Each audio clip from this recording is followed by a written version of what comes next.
Hi there guys! Fenty Beauty recently launched their traced out lip liner in 10 different shades and I got my hands on 4 of them. The formula is supposed to be creamy, waterproof, and transfer resistant, providing a velvet matte finish that lasts up to 8 hours without smudging or feathering, and they retail for $20 each.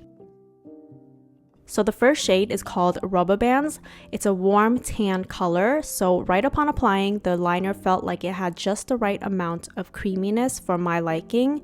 And as you can see, it glides on very well. I don't enjoy liners that are too waxy, but I also don't enjoy liners that are too creamy either because of the lack of control, and it has a tendency to become messy and harder to fix throughout the day.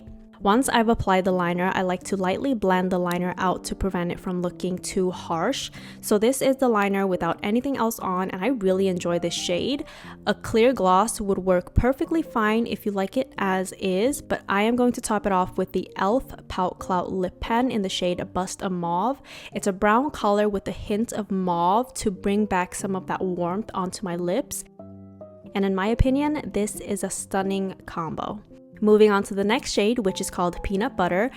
Pnut Butta. It's supposed to be a light beige color, but it is very similar to the first shade that we tried. This is ever so slightly lighter. I feel like the component or packaging is slightly different in color, but when you look at the liner itself, it looks very similar to each other. Same with the texture, which is great. I really enjoy this formula so far, and once it dries down, it does actually become waterproof, so a great liner if you are out and about and don't want to worry about touching up your liner, but make sure to let it really dry down before you go in with a topper lipstick or gloss. I think these two options would go really well with these liners, but let's do a more nude lip. So I'm gonna go in with e.l.f. once again, the Pout Clout in the shade Toasted. Now this is such a great everyday nude lip in my humble opinion. Here is a side by side to the previous one, and as you guys can see, if I had topped it off with the same lipstick or gloss, you wouldn't even be able to tell the difference. So now I have 2 liners that look the same that I like, so I guess it's a win for me.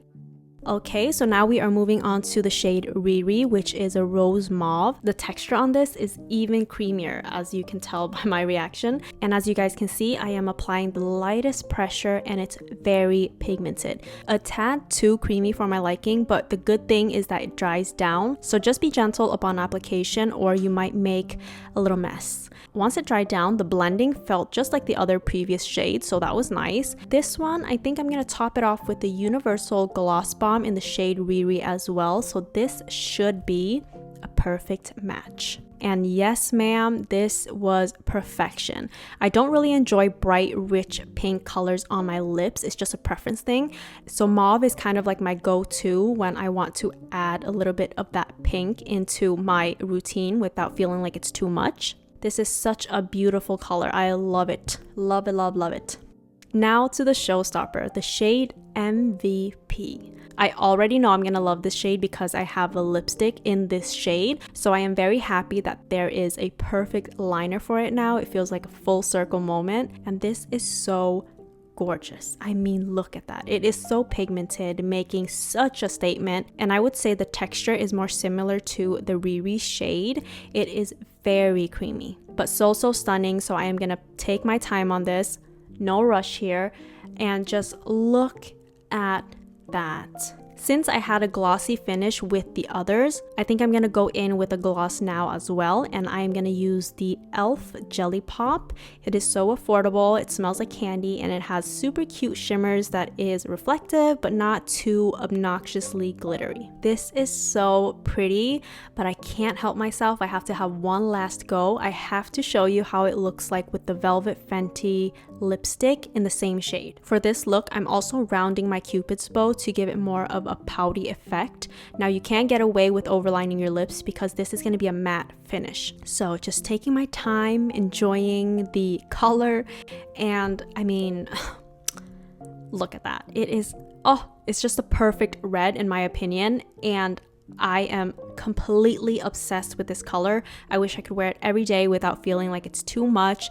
It's also very hydrating as well, so it's not like the 2016 liquid lipstick era. This has a velvet finish and it's very comfortable for the lips. I mean, as far as matte goes, I don't feel like matte is that comfy, but this is like the comfiest that it gets. So obviously you've seen the pros of these liners, and now let's talk about the cons. The lids on these are a little bit annoying. You either have a loose lid or you have to use extra force to secure it, and normally that wouldn't be a problem, but the product or the liner itself is so creamy and delicate. The risk of the lid and the liner coming in contact is really high. It becomes so messy, and I've only have used this once. Literally, I've just filmed this video and it's already this messy. And for a $20 liner, I would expect a little bit more on the packaging, to be completely honest. And I don't have this issue with any other liner, so let me give you an example. This is the Huda Beauty lip liner, and they are my fave because when I close it, it clicks, ensuring security but also very easy to open without making a mess. And the formula on this one is also very creamy and delicate. The second con comes down to preference really, so this is kind of nitpicky, but here we go. I personally don't like sharpening liners, and for that reason I only use Huda Beauty's lip liner on a daily basis because it is a retractable liner, meaning you can roll the product up and down as you like, and if you want to sharpen it, it already comes with a little sharpener that helps you sharpen just the product without touching the actual pen. And here's the kicker, the Huda Beauty one only costs $1 more. My standards are pretty high when it comes to liners just because I use liners every single day, but overall I really do like the liners because of the formula, and the shades are right up my alley. I love their shades, but for me to repurchase, I think I would have to see improvement on the packaging. That's my little review on this. Now with that said though, I hope you guys enjoyed this video and found it helpful in any way, shape or form. Thank you so much for watching, and I will see you in my next one.